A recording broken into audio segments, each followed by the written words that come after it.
तीन राज्य मध्य प्रदेश, छत्तीसगढ़ और राजस्थान, जहां बीजेपी को जबरदस्त बम्पर जीत मिली है, लेकिन नतीजों के 5 दिन बाद भी सीएम के नाम पर अभी भी सहमति नहीं बन पाई है।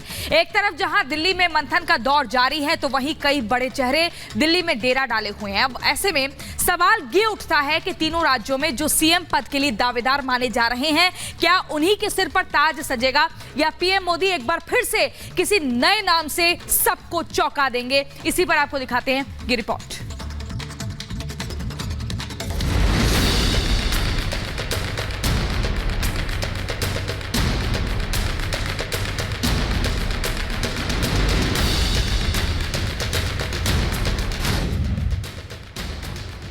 I come to see my daughter-in-law. I come to see my daughter-in-law. फैसला पार्टी करेगी, तो पार्टी का फैसला है, वो हम सब का फैसला है। कोई बात करेगा तो बात हम सब करेंगे, मगर ऐसा कोई अभी सब पार्लियामेंट में वो सबकी व्यस्तता है। राजस्थान, मध्य प्रदेश और छत्तीसगढ़, इन तीनों की राज्यों में बीजेपी ने बम्पर जीत हासिल की, लेकिन नतीजा आने के 5 दिन बाद भी सीएम के चेहरे पर संशय बरकरार है। तीनों राज्यों में विधायक दल का नेता कौन होगा, यह फैसला अभी तक नहीं लिया जा सका। सीएम की रेस में शामिल सभी विधायक एड़ी चोटी का जोर लगा रहे हैं। कोई अपने राज्य में बैठा बैठा शक्ति प्रदर्शन कर रहा है, तो कोई दिल्ली में डेरा डाला हुआ है। दिल्ली में दरबार लगा है। अमित शाह और नड्डा से मिलने का सिलसिला अब भी जारी है। इधर राजस्थान की नेता वसुंधरा राजे सिंधिया और बाबा बालकनाथ ने नड्डा और शाह से मुलाकात की। इससे पहले भी अश्विनी वैष्णव ने मुलाकात की थी। राजस्थान बीजेपी अध्यक्ष सीपी जोशी 4 दिसंबर को शाह से मिले थे और अब दिल्ली में डेरा डाले हुए हैं। 3 दिन से लगातार प्रधानमंत्री नरेंद्र मोदी, गृह मंत्री अमित शाह और बीजेपी अध्यक्ष जेपी नड्डा के बीच मंथनों का दौर जारी है। सबसे पहले 5 दिसंबर को सीएम के चेहरे पर प्रधानमंत्री नरेंद्र मोदी की शाह और नड्डा के साथ 4 घंटे मैराथन बैठक हुई। इसके अगले दिन यानी 6 दिसंबर को मोदी और शाह ने करीब 1.5 घंटे मंथन किया। 7 दिसंबर को भी मोदी और शाह ने 1 घंटे मीटिंग की। इन बैठकों में किन चेहरों पर मोहर लगी, ये तो साफ नहीं, लेकिन माना यह जा रहा है कि आज एक बार फिर मोदी, शाह और नड्डा के बीच चर्चा होगी। विधायक दल का नेता कौन होगा, इस पर रविवार को पिक्चर क्लियर हो जाएगी। लेकिन माना यह जा रहा है कि हर बार की तरह इस बार फिर पीएम मोदी सबको चौंकाएंगे। इससे पहले भी पीएम ने देश को यूपी, हरियाणा, उत्तराखंड, महाराष्ट्र और गुजरात में सीएम फेस को लेकर चौंकाया था।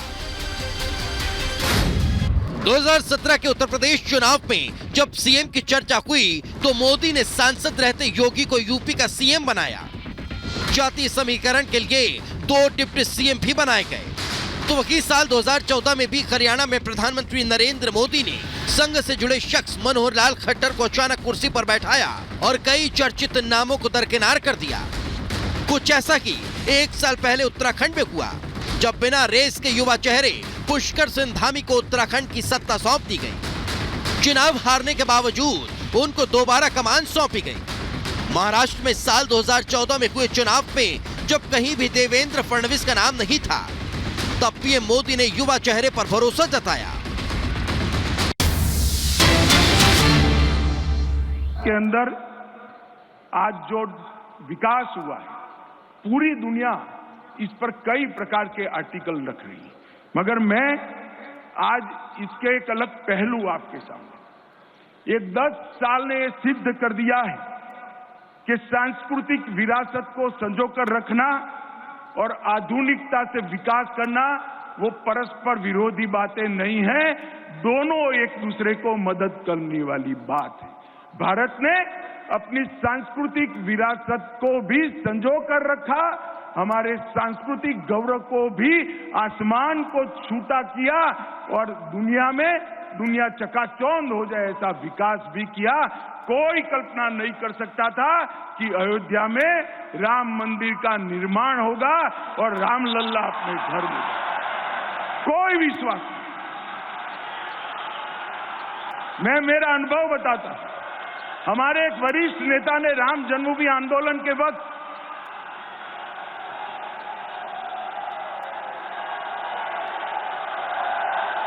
बोलो जय श्री राम। अरे ऐसे नहीं भाई, जय जय श्री राम। हमारे एक बहुत वरिष्ठ नेता ने गुजरात के एक प्रण लिया कि मैं तभी मीठा खाऊंगा जब राम जन्मभूमि पर उसी जगह पे मंदिर बनेगा। मैंने बोला भाई आप तकलीफ में आ गए, ये कभी पूरा नहीं होगा। मैं 90 की बात कर रहा हूं और आज 22 जनवरी को वो जरूर मिठाई खा पाएंगे, इसका पूरे देश को। और सिर्फ राम मंदिर नहीं, औरंगजेब से समय से टूटा हुआ काशी विश्वनाथ कॉरिडोर, बद्रीनाथ, केदारनाथ, सोमनाथ का मंदिर भी फिर से सुवर्ण का बन रहा है। ये सारी चीजें कभी समाप्त होगी, देश सोच नहीं सकता और हम इस पर आगे बढ़ेंगे। ये देश कभी सोच नहीं सकता था कि मेडिकल का पढ़ाई लिखाई अपनी भाषा में हो सकती है। ये देश कभी सोच नहीं सकता था, अब आप कर सकते हैं। इंजीनियरिंग की पढ़ाई लिखाई आप अपनी भाषा में कर पाएंगे। इस प्रकार की व्यवस्था ये भारतीय जनता पार्टी की नरेंद्र मोदी सरकार ने, आज हमारे योग को दुनिया ने स्वीकार किया है। पर्यावरण के लिए आज जब मोदी जी वेद और उपनिषद की उक्तियां यूएन में पढ़ते हैं, यूएन के पूरे विश्व के लोग वेद और उपनिषद का ट्रांसलेशन ले लेकर पढ़ते हैं कि वेद और उपनिषद में क्या लिखा हुआ है। और मित्रों, जब G20 होता है तो वसुधैव कुटुंबकम सिर्फ ट्रांसलेशन नहीं, वसुधैव कुटुंबकम ही नारा बनता है। तो पूरा विश्व ये जानता है कि ये भारत का विचार है, भारत से आया हुआ विचार है और भारत ही ये कर सकता है। G20 ने हमारी कूटनीतिक ध्वज को समग्र विश्व में फहराने का काम किया है। मित्रों, मैंने जैसे पहले कहा, सांस्कृतिक विरासत और आधुनिकता परस्पर विरोधी नहीं है। मैं आपको कहता हूं, हमारी विरासत ही हमारी आधुनिक विकास की पूंजी है, चाबी है। इसके आधार पर ही आधुनिक विकास हो सकता है। मित्रों, आज भारत एक वैश्विक ताकत बनने जा रहा है, हम उस रास्ते पर हैं। आप लोगों को 25 साल में करोड़ों देशवासियों की स्वप्न को पूरा करना है। मित्रों, आज हम बुराड़ी में बैठे हैं, ये बड़ा ऐतिहासिक स्थान है। मित्रों, यहां पर 14 जनवरी 1760 को दत्ताजी शिंदे को मार दिया गया था और कुतुबुद्दीन रोहिल्ला ने उनको पूछा था, जब जमीन पर गिर गए, शरीर पर अनेक घाव थे, रक्त बह रहा था, हंसी उड़ाने के लिए उन्होंने पूछा रोहिल्ला ने कि पाटिल अभी भी लड़ोगे? तो उनका एक अमर वाक्य देश के सभी राष्ट्र प्रेमियों के लिए प्रेरणा लेने वाला है, जान है तब तक लड़ेंगे, तब तक लड़ेंगे। ये भूमि पर आप बैठे। आज मैं अंत में इतना ही कहना चाहता हूं, विद्यार्थी परिषद ने इस 75 साल के अंदर ज्ञानशील एकता के रास्ते पर चलते हुए अनेक मनीषियों ने विद्यार्थियों का, युवा शक्ति का, छात्र शक्ति का मार्गदर्शन करते हुए देश के हर क्षेत्र में कंट्रीब्यूट करने वाले लाखों की संख्या में अच्छे नागरिक दिए हैं। विद्यार्थी परिषद एक संस्था नहीं है, विद्यार्थी परिषद राष्ट्र के पुनर्निर्माण का आंदोलन है। ये आपको सदैव याद रहना चाहिए। और मित्रों, आज अंत में मैं यही कहना चाहता हूं, ये